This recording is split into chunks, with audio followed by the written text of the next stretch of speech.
A União Europeia deu o primeiro passo para regulamentar o uso da inteligência artificial nos 27 países que compõem o bloco. Não coincidentemente, a decisão foi tomada logo no começo do ano, quando haverá importantes eleições gerais em diversos países do continente. Os países da União Europeia aprovaram um ambicioso projeto de lei para regular o uso da inteligência artificial, que tem sido objeto de intensas negociações. A proposta teve aprovação unânime dos 27 países que compõem o bloco. A discussão sobre os limites legais da tecnologia começaram em abril de 2021, quando a Comissão Europeia, o braço administrativo da União Europeia, havia apresentado uma ideia de legislação. No final de 2022, a discussão do texto ficou mais urgente com a popularidade de plataformas como o ChatGPT. Essa tecnologia pode produzir dissertações, traduções ou poemas complexos em apenas alguns segundos, e isso modificou completamente a dimensão da proposta. Sistemas semelhantes podem criar imagens ou sons, e os especialistas alertam rapidamente para os riscos em termos de manipulação ou circulação de informações falsas. Nós ouvimos um deles, Lucas Galvão, especialista em segurança de dados e CEO da Open Cybersecurity. Esse tratado, a lei de inteligência artificial, ela é um marco para o uso e regulamentação ética dessa tecnologia. É uma abordagem prática de uma inteligência que funciona baseada em riscos, tá? Então, na prática, como é que funciona? Quanto mais eu tenho o uso de informações pessoais, informações biométricas, do ponto de vista de identificação, mais o cerco vai se fechando, Então, hoje a inteligência artificial funciona com base em modelos. E a gente diz que cada empresa, cada órgão desenvolve ali a sua tecnologia. O ponto fundamental desse tratado é dizer que agora você tem padrões claros para fazer o seu desenvolvimento e com base também em muita transparência, ou seja, você tem que dizer exatamente como o seu modelo opera.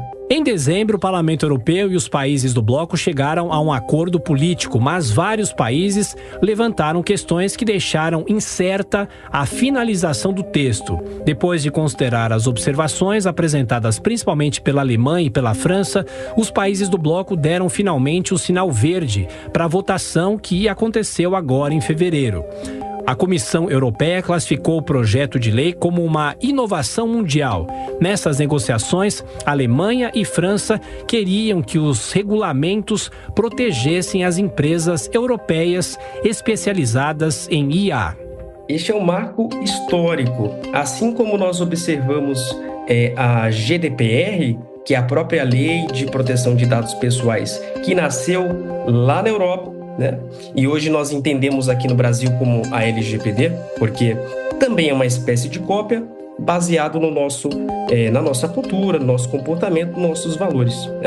Mas é fundamental dizer que eu devo sim regular o uso de uma tecnologia.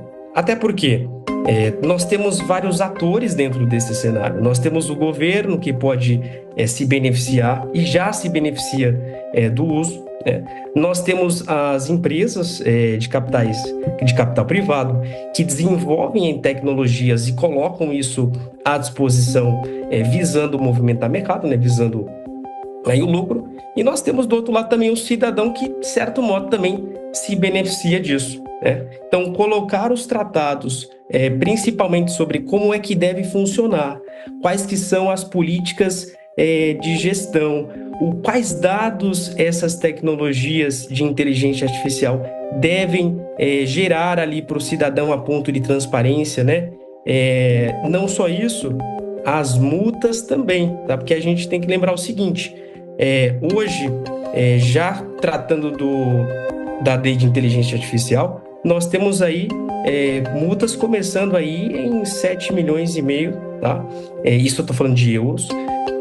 Por exemplo, se você der uma resposta frouxa para o governo que está solicitando. E aí isso pode chegar ali na ordem de 35 milhões se for um uso descabido. O que seria esse uso descabido? Eu pegar um dado pessoal e alimentar essa inteligência artificial e de repente publicar esse dado.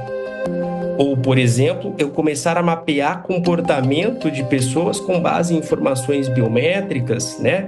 Por exemplo, sistemas aí de identificação de aeroporto, sistemas de identificação público. Então, assim, é uma lei baseada em risco. Então, quanto maior o risco a tecnologia ofertar, maior aí será o nível de controle, de regulação que a lei prevê. Antes dessa iniciativa ser implementada, o Parlamento Europeu terá uma votação final, que pode acontecer em abril. Porém, a regulamentação não entraria em vigor imediatamente, pois alguns dos dispositivos começarão a ser aplicados em 6 meses e outros em 2 anos.